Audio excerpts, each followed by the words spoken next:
Reporting from the Chain Exchange 2018 conference in Las Vegas, Inc. columnist Tracy Leigh Hazzard explores the world of innovation, artificial intelligence, blockchain, and cryptocurrency. Tracy Hazzard here at Chain Exchange, and I have got someone I met last night that is just fascinating, Monika Proffitt. And what's really fascinating is that she has all kinds of experience, but she advises and demystifies and educates. You got a book coming out?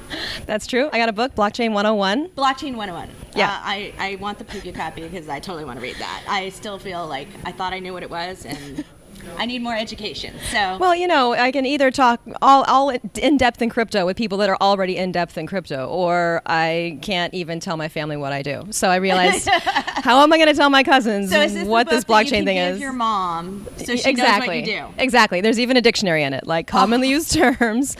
And there's even an entire chapter that's just Bitcoin versus blockchain versus crypto. Are they the same thing? Because that's the first thing I'm asked by anybody who knows anything about the space, but not enough. I hope that we're clear enough here already that we know they're not the same thing, but not the same thing.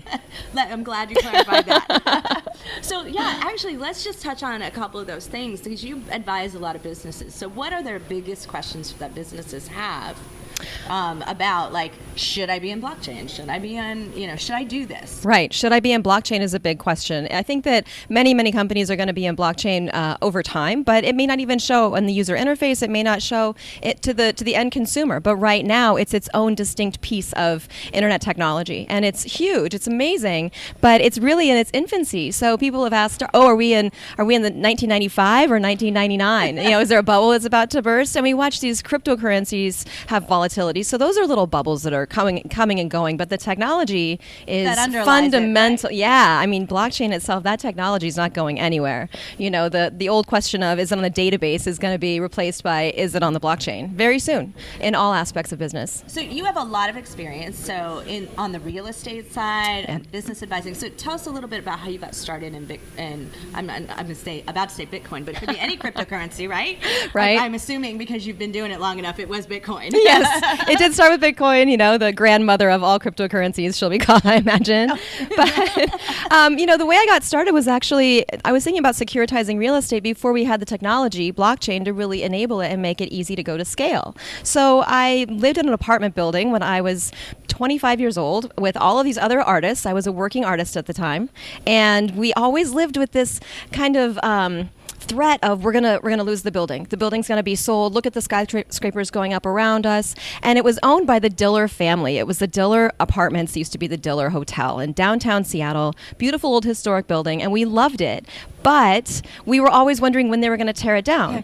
And we be homeless. Exactly. Studioless. Right. And we thought, well, they want to sell the building, but they don't want to have it torn down. They love it. They want to find the right buyers. We are the right buyers, but we can't use lending to get it. How could we ever own this building? And when you are making a painting and you get stuck on it, a lot of times you can turn it upside down and see it in a different way. So when I was thinking about how we could own the building, I kept turning the model upside down. How can the owners and the tenants maybe be interchangeable? And that's where securitization occurred to me. And I thought, well, that's great. Someone with an MBA is going to go do that because I'm an artist. I'm not. But right. Like, it's not in my wheelhouse. Yeah. It's a great idea, but someone way more qualified is going to make that happen. So cool. I'm going to go back to my paintings now. That was 15 years ago. So now, when I would throw the idea out to people in the intervening years, they would say, that seems really complicated. And I was like, it's not complicated. What do you mean? Oh, yeah, getting that many people involved. And I thought, but technology makes complicated things easy. That's when I came into blockchain. I realized blockchain is the technology to make securitization easy, which means it makes tenants owning things easy, and it makes all kinds of social equity easier. I love that. I love that thought because the one thing that I keep thinking back and forth about it, because you mentioned art, is the one theme that I keep hearing is originators, artists, the inventors of the world, right? Like those that are on the tech edge. Like, why shouldn't they be the ones to benefit? Right? Absolutely. They're anchoring all of that. So are you seeing that as a way? Because I bet you we're not doing so well as an artist. And right. Probably many of the other artists were not doing so well. I know that from personal experience. Well, yeah, okay. So from being an artist. How do you, is the blockchain really going to make that better? Is the whole process going to help to make the true originator benefit more in the future? Well, in disintermediating, that's a big word, lots of syllables, but really just making people be able to relate to each other directly without a lot of fees in between.